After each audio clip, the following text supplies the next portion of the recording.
15 most expected question आज हम लोग करेंगे जेईई नीट्स के लिए। ये ऐसे क्वेश्चन है जो आप करोगे तो वहां पे कर पाओगे, अगर नहीं करोगे तो आप भी मिस करोगे, आपका कंपटीटर तो कर भी नहीं पाएगा। तो पहला क्वेश्चन देखो आप, गजब का है, ग्राफ वाला क्वेश्चन है, देखते ही भाग जाएगा आपका कंपटीटर। ए से डी क्या है, इंडोथर्मिक है रिएक्शन, ठीक है। और यहाँ से इसमें 3 स्टेप में बनता है, ए से बी बन रहा है, बी से सी बन रहा है, सी से डी बन रहा है, और इसको जोड़ देंगे तो हम लोग का ये कट जाएगा, तो ए से डी फाइनल रिएक्शन हो जाएगा। फाइनल रिएक्शन इंडोथर्मिक है, और बीच में स्टेप जो है ये इंडोथर्मिक, ये एक्सोथर्मिक, ये एक्सोथर्मिक है। Which of the following graph between potential energy, y axis में ये पोटेंशियल एनर्जी है और एक्स एक्सिस में रिएक्शन कोऑर्डिनेट है, रिएक्शन कोऑर्डिनेट है, तो बताना है कौन सा सही होगा, ठीक है। तो चेक करते हैं, अगर आप ये वाला देखोगे ए से डी इंडोथर्मिक है, तो ये वाला तो आपका इंडोथर्मिक, इंडोथर्मिक तो सारा ही है यार, ये देखो इंडोथर्मिक है, ऊपर रहना चाहिए प्रोडक्ट का। इंडोथर्मिक समझ पा रहे हो, अब मैं थोड़ा सा समझाऊं, ऐसे देखो रिएक्टेंट से प्रोडक्ट बन रहा और ये मान लो 100 हीट निकला, तो ये एक्सोथर्मिक हो गया। तो एक्सोथर्मिक समझ लो, जैसे मान लो इसका एनर्जी था 300, इसका 200 रहा, 100 निकल गया। आप ऐसे भी समझ सकते हो, मान लो ये रिएक्टेंट है और इसको तो एनर्जी दिया आपने, तो ये पी डैश कुछ बना, तो इसका एनर्जी 300 था, तो इसका एनर्जी 400 हो गया, ऐसा कर सकते हो आप। मतलब रिएक्टेंट इंडोथर्मिक ये वाला, इंडोथर्मिक में प्रोडक्ट का एनर्जी ज्यादा होगा, तो सारे में देखो प्रोडक्ट का एनर्जी ज्यादा है, तो सही लिखा है, ठीक है, सब में ज्यादा है। खैर स्टेप में आना पड़ेगा हम लोग को। ए से बी क्या बोल रहा है, इंडोथर्मिक, तो ए से बी जो होगा, तो ए से बी मतलब बी का एनर्जी ज्यादा होगा, ए का एनर्जी कम होगा। पहला वाला देखोगे तो ए का एनर्जी यहाँ है, बी का एनर्जी यहाँ है, तो ये तो सही है। ये भी ए, ये बी सही है, ये ए, ये बी सही है, ये ए, ये बी नीचे चला गया, ये गलत है, तो 4 यहीं से काट दो हम लोग, 4 नहीं होगा। बी से सी, बी से सी मतलब सी का एनर्जी कम होगा क्योंकि एक्सोथर्मिक है, बी से सी, सी का एनर्जी कम होगा, बी से सी का एनर्जी कम है, ये सी का एनर्जी ज्यादा है, तो ये भी नहीं होगा। सी का एनर्जी कम है, यहाँ से थोड़ा कम है, तो सी का एनर्जी कम है, ये भी हो सकता है, ठीक है। तो अभी तक तो हम लोग का 2 खत्म हो गए। अगला देखोगे तो सी से डी फिर है एक्सोथर्मिक, तो डी का एनर्जी फिर कम होगा सी से डी का एनर्जी ज्यादा है, ये नहीं होगा। अब यही बचा था, सी से डी का एनर्जी कम है, तो ये हो जाएगा, फाइनल आंसर हो जाएगा हमारा 3, ठीक है। तो ऐसा क्वेश्चन जो है देखते ही आपका कंपटीटर डर जाएगा, आप नहीं डरोगे, आपको मजबूत बना रहा हूं, कॉन्फिडेंट बना रहा हूं, ठीक है। जैसे ये क्वेश्चन देखो, ये क्वेश्चन देखते ही डर जाएगा, लेकिन ये क्वेश्चन मैं क्यों लाया हूं सर, मेंस का है, आप क्यों करा रहे हो ये क्वेश्चन, इसलिए करा रहा हूं, बहुत टफ नहीं है, 2 मिनट के कम में होने वाला क्वेश्चन है और आएगा। इसमें क्या है, इसमें जो है H2S का कंसंट्रेशन है ये, और उसमें कॉमन आयन इफेक्ट है, HCl है, ठीक है, और इक्विलिब्रियम में है, H माइनस बन रहा है, मतलब Ka1 का वैल्यू ये है, Ka2 का वैल्यू ये है, तो बताओ S माइनस 2 का वैल्यू क्या है। एक जो हमने ट्रिक बताया था, तो उसमें कॉमन आयन इफेक्ट नहीं था, कॉमन आयन इफेक्ट अगर नहीं हो तो S माइनस 2 का कंसंट्रेशन ऑलमोस्ट Ka2 के इक्वल हो जाता है, ठीक है। तो आप डायरेक्ट कर सकते हो, लेकिन यहाँ नहीं कर पाओगे आप, ठीक है। तो हमको क्या चाहिए, S माइनस 2 चाहिए, Ka1 Ka2 क्या चाहो तो आप ऐसे करके लिख लो, और H प्लस भी गिवन है, देखो ना यहाँ पे H प्लस तो यही रहेगा, ये स्ट्रॉन्ग है, ये S minus 2 plus 2H plus, तो यहाँ आप ना सीधे सीधे लिख लो 0.2, कोई दिक्कत नहीं, H प्लस का वैल्यू इतना ही है, और यहाँ इसका निकालना है, और इसका भी वैल्यू गिवन है हमें 0.1, तो ये भी यहाँ पे आप लिख लो। अब क्या करना है आपको, इसका K क्या होगा, इसका K क्या होगा, K1 इंटू K2, तो K इक्वल टू हो जाएगा हम लोग का K1 into K2 equal to क्या हो जाएगा हम लोग का S माइनस 2, S माइनस 2 का कंसंट्रेशन यही चाहिए हम लोग को, इंटू H प्लस का स्क्वायर चाहिए हम लोग को, डिवाइडेड बाई H2S चाहिए हम लोग को। देखो तो सब कुछ है हमको, K इक्वल टू क्या था, K1 इंटू K2, बैठा दो यहाँ पे data 10⁻⁷ into 1.2 into 10⁻13 equal to S minus 2 चाहिए, ये है ना, तो यहाँ पे H प्लस का वैल्यू 0.2 का स्क्वायर कर दो और इसका 0.1 कर दो, इसको सोल्व करो तो S माइनस 2 का वैल्यू हमारा कितना आ जाएगा, ये आ जाएगा 4.4 हो जाएगा, एक पॉइंट यहाँ से कल कैंसिल हो जाएगा, यहाँ से डिवाइड हो जाएगा, तो ये हो जाएगा 1.2 डिवाइडेड बाई 0.4 इंटू 10⁻⁷ ये चाहते हैं 3 इंटू 10⁻⁻20 सेकेंड आंसर हो जाएगा। तो ये सब कुछ, ये देखो कितना जल्दी कर लिए हम लोग, ऐसा नहीं है, देखो क्या करना पड़ेगा, एक क्वेश्चन लिखेगा और दिस का square divided by into this by this करेगा, बैठाएगा, चल देगा, डाटा ले लेगा, ठीक है, ऐसे करना पड़ेगा। ये क्वेश्चन देखो, ये भी क्वेश्चन आ सकता है, आपको पूछा स्टेबिलिटी, तो अल्फा हाइड्रोजन देखोगे, यहाँ अल्फा हाइड्रोजन 3 3 6 3 9 3 12, यहाँ अल्फा हाइड्रोजन कितना है 12 है। यहाँ देखोगे तो 3 3 6 3 9 9 है। यहाँ देखोगे यहाँ 3 है और यहाँ 3 है, तो यहाँ 6 है, यहाँ पे भी 6 है, CH3 यहाँ पे भी 6 है। ज्यादा अल्फा हाइड्रोजन वाला क्या होता है, ज्यादा स्टेबल होता है, ठीक है, समझ पा रहे हो, ज्यादा। तो यहाँ पे अल्फा हाइड्रोजन हो जाएगा 12, तो सबसे ज्यादा स्टेबल 1 1 1, फिर हो जाएगा हम लोग का 3 3 3। अब यहाँ 6 है, ये भी 6 है, 6 में 6 रहे ना, जनरली ट्रांस वाला ज्यादा स्टेबल होता है, क्योंकि दूर दूर रहता है ना, तो रिपल्शन कम होता है, तो स्टेबिलिटी 2 का ज्यादा होगा, यहाँ पे 2 का ज्यादा होगा, तो हम लोग का आंसर हो जाएगा 3, ठीक है। ये देखो ऐसे क्वेश्चन 90% बच्चे गलत करते हैं, आप करके जाओगे तो सही करके आओगे, ठीक है। तो करो, देखिए, given below are statement about some molecule, ठीक है, करेक्ट पता करना है हम लोग को। Dipole moment of value of NF3 is higher, गलत है, NH3 से ज्यादा नहीं होता है, ठीक है। NF3 का डाइपोल मोमेंट क्या होता है, थोड़ा कम होता है। क्यों कम होता है, एक तो नाइट्रोजन फ्लोरीन में ज्यादा इलेक्ट्रोनेगेटिविटी डिफरेंस होता नहीं है, ऐसा मत सोचो, डाइपोल मोमेंट डिफरेंस पे डिपेंड करता है, ज्यादा और कम में नहीं। जैसे ये भी ज्यादा ये भी ज्यादा, तो वो कम ज्यादा नहीं। जैसे यहाँ देखो NH3 में क्या होगा, नाइट्रोजन का इलेक्ट्रोनेगेटिविटी ज्यादा, हाइड्रोजन का कम, तो डिफरेंस ज्यादा तो ज्यादा होगा, इससे खूब होगा, ऐसे खूब होगा, ऐसे क्यूब होगा, और यहाँ लोन पेयर का भी होता है, ऐसे भी होगा, यहाँ लोन पेयर का ऊपर होगा, और ऐसे ज्यादा है नहीं, ज्यादा डिफरेंस नहीं है इसमें, ठीक है, ऐसे ज्यादा है नहीं, तो थोड़ा सा इधर होगा, इधर ही होगा, लेकिन ज्यादा नहीं होगा, तो ज्यादा डाइपोल मोमेंट इनका अच्छा खासा डिफरेंस होता है, तो ठीक है, एनसीईआरटी में भी है, याद करना होगा, ठीक है। तो पहला हम लोग का डाइपोल मोमेंट वैल्यू NF से हाइयर गलत है, करेक्ट लेना है, तो ये तो हम लोग लेंगे नहीं, ठीक है। Dipole moment value of be 0 बिल्कुल सही है, BH2 क्या का बी का वैलेंस इलेक्ट्रॉन 2 होता है, तो ये तो लीनियर है, हाइब्रिडाइजेशन sp है, तो ये क्या हो जाएगा, इसका डाइपोल मोमेंट 0, ये बी सही है हम लोग का, तो बी सही, कोई फायदा तो हुआ नहीं।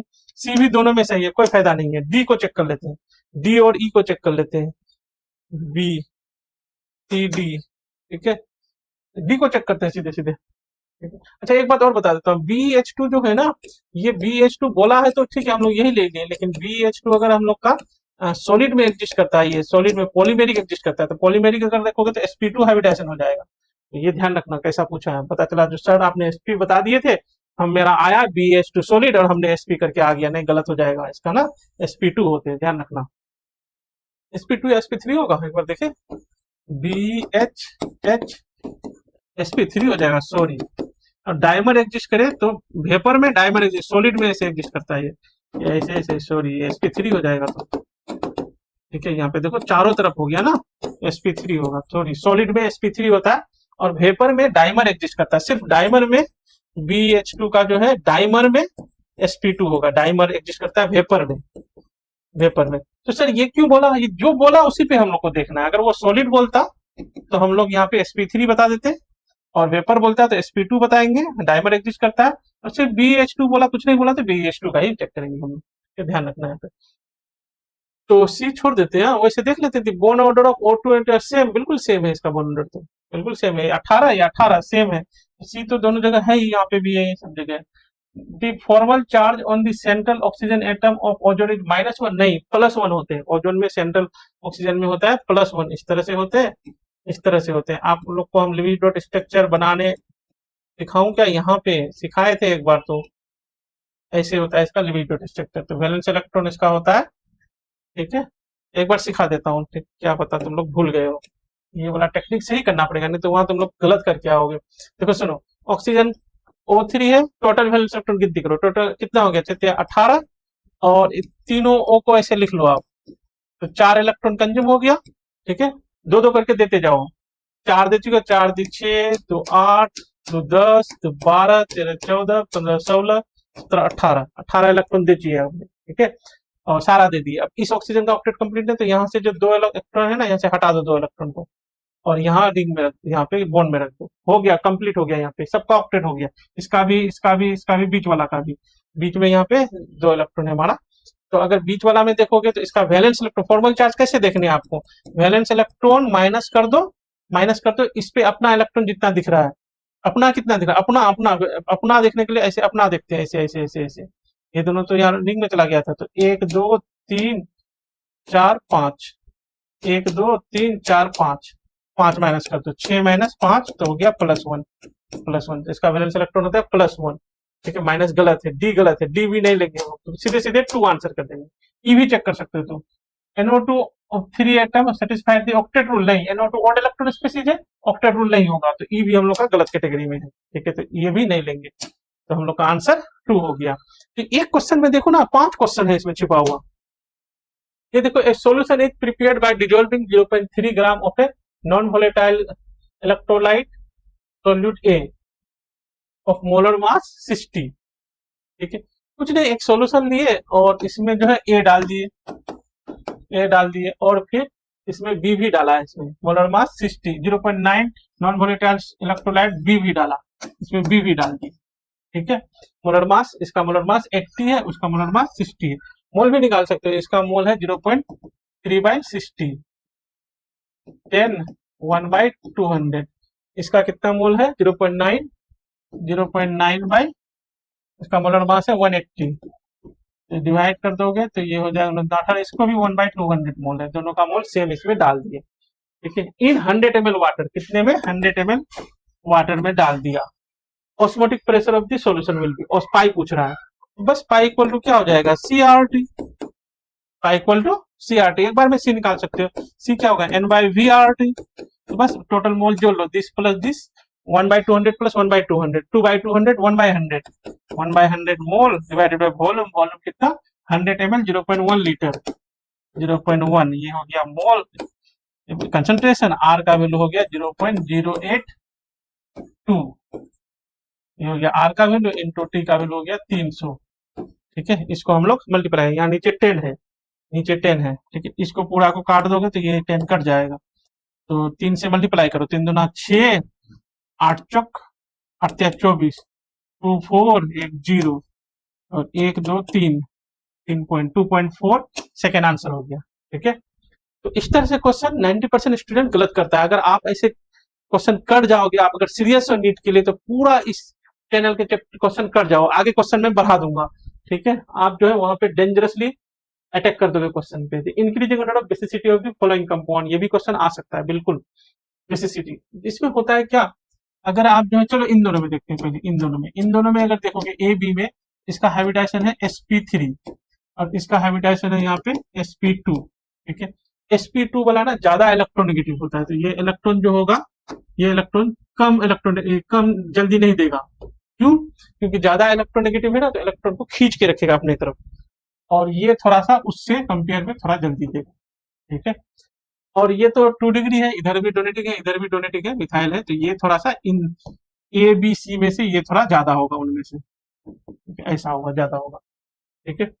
लेकिन ये वाला दो, पहले तो ये 2 है, यहाँ पे मान लो ये एक्स लोन पेयर है, वही वाई लोन पेयर है, कौन सा लोन पेयर ज्यादा बेसिक, जैसे ऐसे अगर हम लोग देखोगे यहाँ पे हम लोग क्या बोले, ए ज्यादा है बी से, sp3 वाला ज्यादा है, तो ये वाला वाई एक्स ज्यादा होना चाहिए, लेकिन एक्स नहीं है, वाई ज्यादा है यहाँ पे। ये भी पूछ सकता है कौन सा लोन पेयर ज्यादा है, वाई वाला लोन पेयर, क्यों, यहाँ ना रेजोनेंस, ये ऐसे आता है और ये ऐसे जाता है, तो यहाँ तो इलेक्ट्रॉन डेंसिटी 2 इलेक्ट्रॉन था, फिर वहीं पे इलेक्ट्रॉन और आ जाता है, तो इनमें से सबसे ज्यादा जो एसिडिक है ना सी है यहाँ पे, और बहुत ज्यादा एसिडिक है इनमें से कंपेयर अगर करो तो सबसे ज्यादा एसिडिक यहाँ पे सी है। क्यों है, क्योंकि रेजोनेंस, एक तो ये भी डोनेटिंग है, और ये मेन ये वाला बात है, ये जो लोन पेयर आ रहा है, ये जो रेजोनेंस हो रहा है, तो यहाँ इलेक्ट्रॉन का एक्यूमुलेशन कर रहा है, यहाँ अगर एक H प्लस है तो सबसे ज्यादा कैपेसिटी इसका होगा H प्लस को देने का, फिर इसका होगा, फिर इसका होगा, और इसका सबसे कम होगा, ठीक है।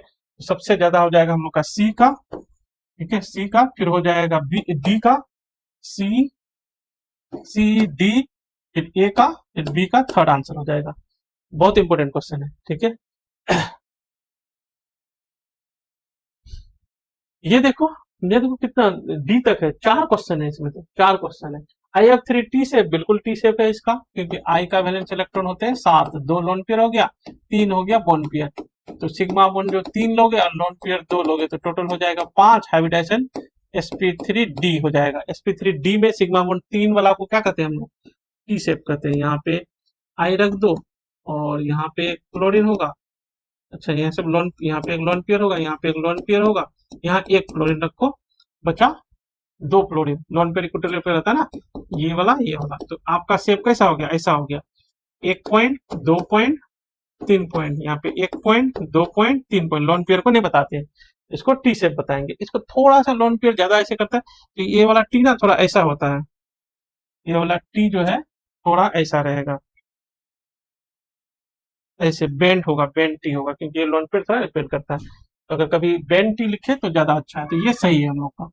Square pyramidal, square pyramidal, square pyramidal, ये भी सही होगा। 5 एक 6, एक लोन पेयर है ना, 5 valence electron, 7 valence electron, 5 fluorine लिया, एक लोन पेयर बचा।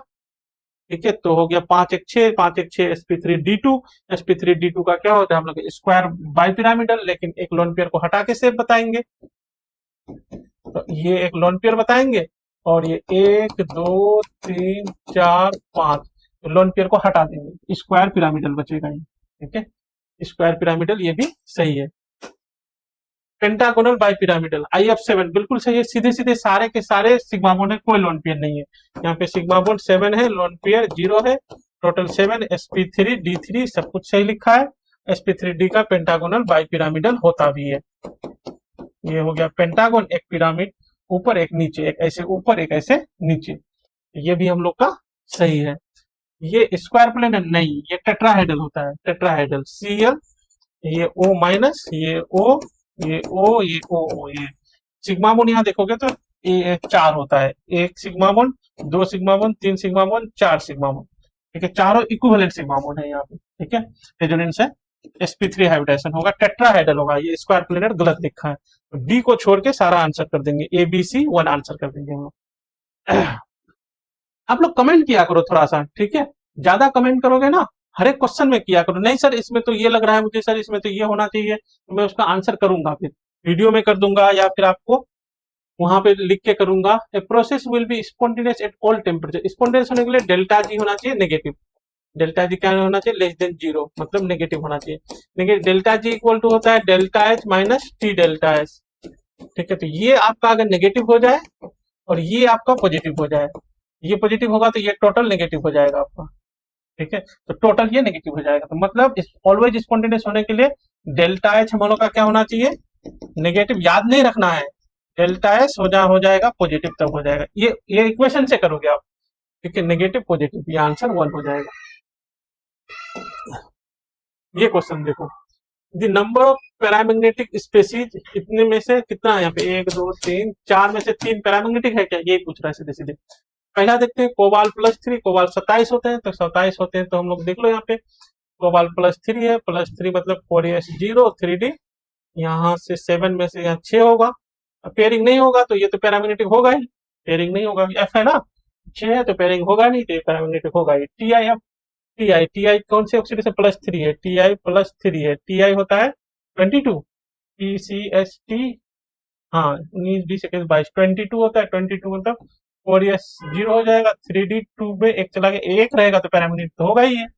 V2O5 होता है 23, 5 होता है, सारे चला गया क्योंकि V+5 है ना, तो 4s0 3d3 से वहां से भी चला गया, ये हो जाएगा डायमैग्नेटिक आपका। ये है FeCN6-3, Fe का ऑक्सीडेशन स्टेट यहाँ पे +3 है, +3 मतलब 4s0 3d6 में से 3, 2 से यहाँ और यहाँ से एक चलाएगा, 5 होगा। ठीक है, 6 था ना, तो 2 और 1 3 गया था, 5 होगा तो अनपेड इलेक्ट्रॉन तो होगा ही होगा, क्योंकि ओड इलेक्ट्रॉन बच गया तो अनपेड इलेक्ट्रॉन होगा ही होगा, इतना होगा वो पेयरिंग करने के बाद भी होगा, तो पैरामैग्नेटिक ये होगा ही होगा, तो 3 पैरामैग्नेटिक ये सही है, स्टेटमेंट पहला हम लोग का सही है। दूसरा देख लेते हैं क्या पूछा है, order in term of number of unpaired electron, number of unpaired electron का ये ऑर्डर सही है क्या, इधर से देखोगे या इधर से देखोगे, इधर से दिया उधर से देखते हैं, यहीं से देख रहे हैं, यहीं से ये K4 Fe+2 है यहाँ पे, और स्ट्रॉन्ग फील्ड लिगेंड है, Fe+2 हो जाएगा 4s0 3d6, और ये कर देगा पेयरिंग T2g6 Eg0, मतलब अनपेड इलेक्ट्रॉन मिलेगा 0, अनपेड इलेक्ट्रॉन सारे के सारे 6 इलेक्ट्रॉन सबके सब पेयर कर देगा, और हाइब्रिडाइजेशन D2sp3 होगा। ठीक है, तो यहाँ अनपेड इलेक्ट्रॉन मिल जाएगा 0। दूसरा वाला देखें तो Fe यहाँ पे फिर K3 है ना, Fe+3 है, 3 3 6 +3 है, Fe+3 का हो जाएगा 4s0 3d5, और ये पेयरिंग भी करेगा, 5 में से पेयरिंग 1 2 3 4 5 और बैटल हो गया, 1 2 3 4 5 इलेक्ट्रॉन हो गया, इसको यहाँ पेयरिंग कर दो, इसको यहाँ पेयरिंग कर दो, तो एक अनपेड इलेक्ट्रॉन बच जाएगा इसमें, तो इसमें तो अभी तक तो सही चल रहा है, 0, 0 से ज्यादा 1, 1 से ज्यादा इसमें और इससे ज्यादा इसमें होगा तो ये हो जाएगा। इसको चेक करते हैं, तो यहाँ क्या है, फिर Fe+2 है। Fe+2 मतलब 4s0 एंड 3d+2 मतलब 3d6 हो जाएगा। 3d6 मतलब पेयरिंग करेगा नहीं वाटर, तो 6 है ना, तो एक इलेक्ट्रॉन पेयर रहेगा, बाकी रहेगा हम लोग का अनपेयर्ड। 1 2 3 4 5, ये 6, तो अनपेयर्ड इलेक्ट्रॉन हो गया 4। इसमें अनपेयर्ड कितना हो गया, 4। और इसमें अगर 5 है तो ये बिल्कुल सही हो जाएगा, या 5 से ज्यादा। इसका चेक कर लेते हैं, तो इसका यहाँ देखोगे तो Fe फिर है +3, और ये तो होगा ही, +3 है मतलब 4s0 एंड 3d5 और यहाँ वीक फील्ड लिगेंड है। वीक फील्ड लिगेंड है तो पेयरिंग करेंगे नहीं, तो 5 अनपेयर्ड इलेक्ट्रॉन रह जाएगा, तो 5 है इसमें अनपेयर्ड इलेक्ट्रॉन 5 मिल गया, तो ये भी सही है। 0 1 4 5 हम लोग का स्टेटमेंट 2 भी सही है, तो 1 भी सही, 2 भी सही, आप भी सही, मैं भी सही, दुनिया भी सही, ठीक है, सब कोई सही है। आप लोग का हो जाएगा, बिल्कुल हो जाएगा। अगर यहाँ तक आप वीडियो देख लिए हो और आगे भी कंटिन्यू देख लोगे सीरियसली, तो बिल्कुल हो जाएगा। डिसिप्लिन, कंसिस्टेंसी, देखिए ये सब जो होता है ना, अच्छे स्टूडेंट के निशानी होते हैं। Consider the 3 metal chloride, 3 metal chloride आप कंसिडर करो। ये हम आज लाइव ही सॉल्व करने वाले थे, मतलब पता नहीं कुछ गड़बड़ हो रहा था कि चल ही नहीं रहा था, मुझे समझ में नहीं आया, तो फिर इसको रिकॉर्ड कर रहा हूँ, ठीक है, अगले दिन करेंगे किसी दिन। Consider 3 metal chloride XYZ where X is water soluble at room temperature, Y is sparingly soluble in water at room temperature, Z is soluble in hot water, XYZ is respectively। क्या बोल रहा है यार? अच्छा, एक सुनाई दिया था hot water, Z is soluble in hot water. देखो हॉट वाटर जब भी पूछे ना तो PbCl2 होता है, बस PbCl2। PbCl2 यहाँ पे है, यहाँ पे, ये दोनों हॉट वाटर में हो सकता है। लास्ट में XYZ बोला, जेड है हॉट वाटर में सोलेबल। फिर से पढ़ता हूँ, ऊपर पढ़ते समय इतना ध्यान नहीं दिया हमने। X is water soluble at room temperature and y is sparingly soluble. तो वाई को तो आप अच्छी तरह से जानते हो, AgCl है, ये वाई है, ठीक है, ये रहा वाई आपका, ये रहा जेड आपका, तो ये बिल्कुल एक्स होगा, ठीक है। एक्स आपका ये MgCl2 भी हो सकता था, AlCl3 भी हो सकता था, ठीक है, तो ये आपका नहीं हो सकता है यहाँ पे, इसलिए आंसर हो जाएगा आपका 4 का हो जाएगा, क्योंकि AgCl स्पेरिंगली सोलेबल सॉल्ट है, हम लोग लिखते हैं ना KSP, ठीक है, और ये सोलेबल होते हैं। और PbCl2 ध्यान रखना हॉट वाटर में सोलेबल होता है, बहुत इंपॉर्टेंट है। नेक्स्ट हम लोग देखते हैं density of solution prepared by dissolving 120 gram of urea in 1000 gram of water, ये डेंसिटी मिला, तो मोलरिटी पूछ रहा है। तो भाई मोल तो पता चल गया, 120 2 मोल है हम लोग के पास, यूरिया 120 60 मोलिकुलर मास 2 मोल है। अब वॉल्यूम चाहिए, तो डेंसिटी से वॉल्यूम निकाल लेते हैं, तो डेंसिटी इक्वल टू होता है मास बाय वॉल्यूम। तो डेंसिटी हम लोग का 1.15, मास टोटल मास होगा 120 प्लस 1000, तो 1120 मास बाय वॉल्यूम, वॉल्यूम चाहिए हम लोग को, तो भी आ जाएगा 1120 बाय 1.15 ml में आएगा।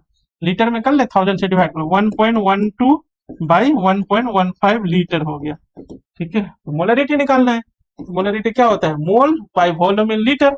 ये वाला डाटा यहाँ पुट कर लेते हैं, 1.12 बाई 1.15, तो मोलरिटी हो जाएगा 2 इंटू 1.15 बाई 1.12, तो 2 से हल्का सा ज्यादा, 2 से हल्का सा कम नहीं, हल्का सा ज्यादा, आंसर हो जाएगा 3। देखो ना ऊपर वाला 1.15 ज्यादा है, 1.12 कम है। ऑप्शन को भी कैसे पकड़ना है वो भी मैं बता रहा हूँ, जैसे मतलब सोल्व क्यों करेंगे, यहाँ से ऑप्शन देखेंगे, तो आलसी नहीं बनना है एग्जाम में, मतलब बिल्कुल फिट रहना है, ठीक है।